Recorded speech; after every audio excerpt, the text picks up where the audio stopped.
Hey everyone, it's Trevor with etrailer. Today we're going to be doing an overview and installation of the Stealth Hitch for our 2021 Audi Q3.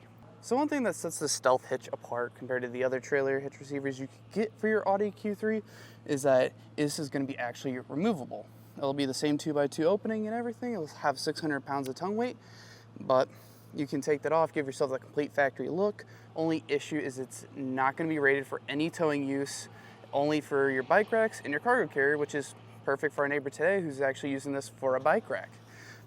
Now another thing to note about this is that if you have an Audi Q3, this is going to be the one option we have for the S-Line model, so I would double check what kind of model you have with your vehicle. So another question asked pretty commonly is, will the Stealth Hitch actually affect how the kick sensor will work on my Audi? And the answer for that is no, it's not going to affect how that's going to work whatsoever. It's still going to function properly. Now let's take a closer look. Like I said before, this is a 2x2 hitch receiver. It's also going to have a nice durable glossy black powder coat finish on it. It'll be able to accept standard 5/8 pin and clips, which if you don't have one, you can pick one up here at etrailer, but most accessories we offer are going to come with the pin and clip. Now what you can see here is just the receiver sticking out, and that's all you'll be able to see, as the hitch is actually hidden up underneath our fascia. So if you want to go back to your factory standard look, all you have to do is unlock this, turn the handle, and it'll slip out. Then whenever you're not using your receiver, just go ahead and put the rubber plug back in place. And now you're back to your factory look. And then whenever you're ready to go ahead and put your bike rack on, you can just remove that weather plug, go ahead and make sure that you have this unlocked, turn the handle all the way back until it stops, and then take your hitch receiver and just slide it up into place until you hear that pop. Then push the pin over on your lock, lock it shut, and you're good to go. And now as for some measurements on this, from the center of the hitch pin to the outside, we're looking at 2.5 inches. So if you have any folding accessories, you're most likely going to have more than enough room to actually clear the rear bumper here. And then from the ground to the top of our receiver tube, we're looking at a little over 15.25 inches. So you should have plenty of ground clearance for anything you want to put on the back of your Audi. Now when you receive your Stealth Hitch, what you're going to get is that main crossbeam, that receiver tube, your 2 keys, so get a spare, keep one on your keychain and keep one hidden away just in case if you need it, and this weather plug for whenever you're not using that hitch receiver. Now like I said before, this isn't an option meant for towing, but there is an upgrade kit for you can get to allow you to be able to tow with it, and we also do have another hitch that would allow you to tow if you were planning on doing that. Now the installation process is a little bit more involved since you have to pull off the fascia to actually access where you're going to install the crossbeam onto. So if that sounds a little daunting to you, you can always check out our dealer locator tool to help you find a shop near you that'll be able to put this on for you. But if I've convinced you to go ahead and try this for yourself, we can jump over to that installation. To begin our installation, first what we're going to do is we're going to lift up our tailgate, and then we're going to remove our tail lights. And keep in mind, for all these steps that we're going to be doing today, we're going to be repeating these on both sides of the vehicle. And first, to get this cover out of the way, all you have to do is push down. That's going to release those tabs on the side, and then you just pull straight back, and it pops out of place. From there, we're going to have 2 T25 Torx bolts right there. We're just going to take our Torx bit and get those removed.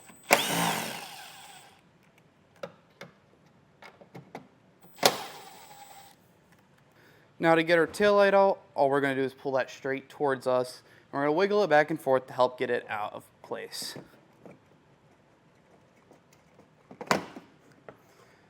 And once we have that out, you'll have this wiring harness here. Just pull it out of that little clip, press down on this red tab, and pull back out. Now that we have our tail lights out, we'll just set these off to the side for now, and then we're going to move on to getting the fender wells taken apart. Now we're going to have a couple bolts along the inside of our fender well. They're going to be the same T25 Torx bolts like we had previously. And then on the inside of this fender well, we'll have one more bolt that's the same T25. So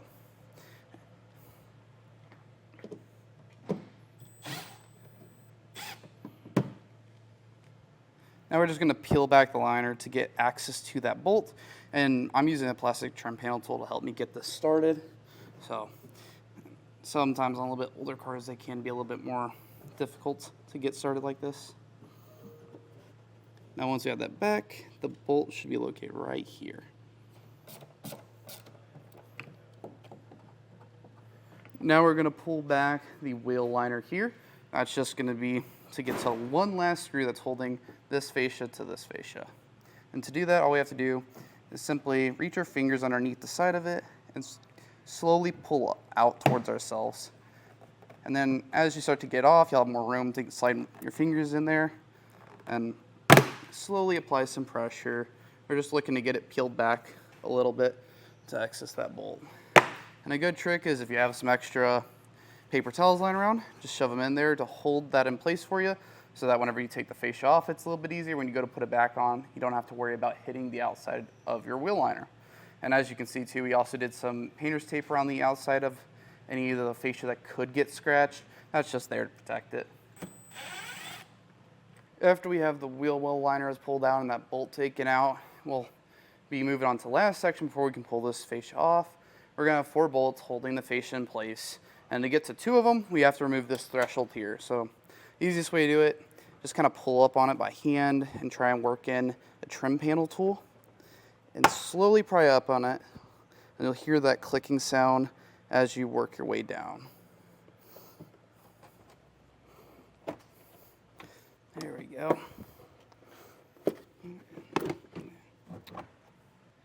And once we have that threshold out of the way, we can go ahead and just remove this rubber plug, and then you'll have a nut way down in there. So you're going to need an extension of some kind, and I would recommend just a deep well socket to reach in there.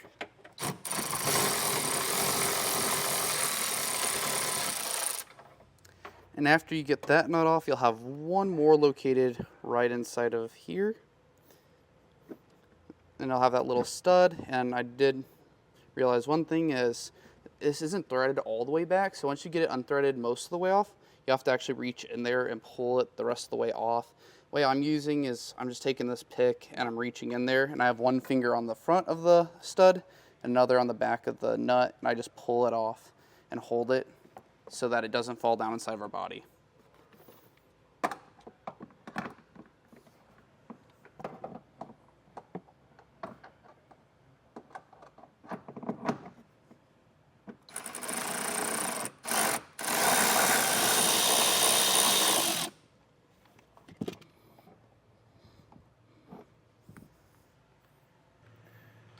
Now underneath the vehicle, we'll have 3 of these T25s, just like we did along the fender well.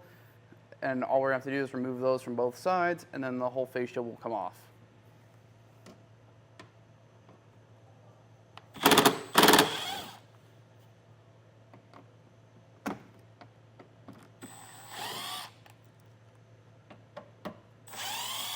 Now, when we're going to take the fascia off, we did discover that there are 2 more bolts we need to take out, and they're the same T25s as the last few were. So if you have a stock Audi, you probably won't have to worry about this, but since we have an S-line today, we're going to have to remove one last bolt just so we can get the fender well to the little lining here to detach from the fascia itself. Now when it comes to pulling off the fascia on this Audi, the thing that's making it most difficult is this piece right here, as you have to pull it back pretty far to get around the outside of this piece. Once you're out around that side on both sides, from there it's pretty easy. All you have to do is pull a stud straight out the back of the bumper. And just pull it out rearwards. Those studs will slowly slide out of place. And then you'll have 2 sensors towards the back here you'll have to unplug. And to unplug those, you just press down on this tab and pull out on them.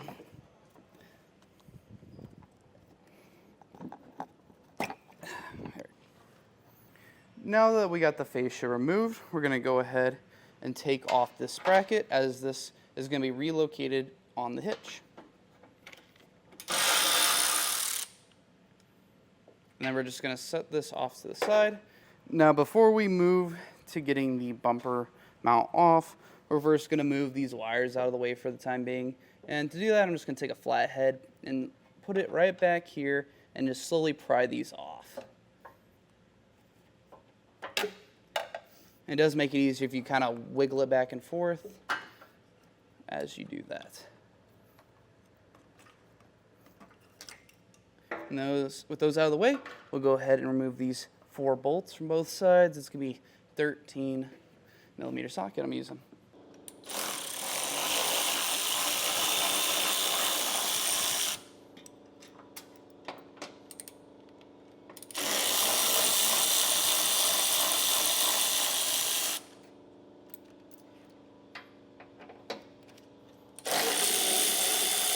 Now with all those bolts removed, we can just go ahead and grab our bumper mount and lift it up over these little circular tabs. And then we set this off to the side and we can prepare to put our hitch on. Now that we have the bumper set out of the way, we're just gonna take our hitch receiver, slide it over the hole on both sides, and then I'm just gonna hold it up with my knee. Take our washer plate, put that in.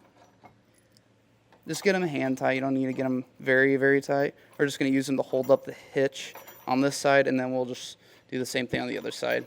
And then we'll put the rest of the bolts in, get it snugged up, and we're good to go.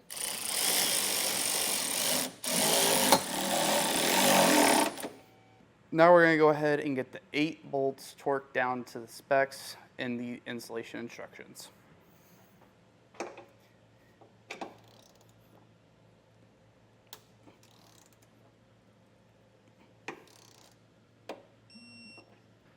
Once we have the hitch in place, we're going to go ahead and take our included latch block and our 2 5/8 bolts and get those put on.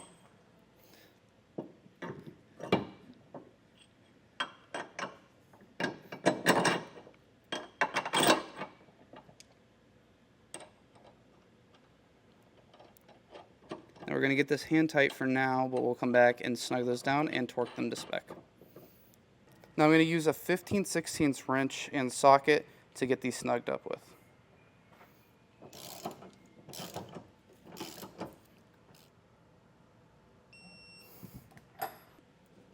Now that we have the receiver in place, all we're going to do from there is reattach the cellular antenna.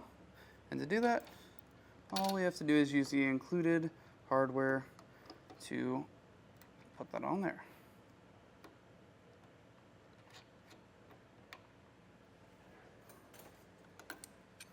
And since this does come off here, you'll have to put it at kind of an angle. You want to, once you get it tightened up more, you want to swap it so it's more facing outwards.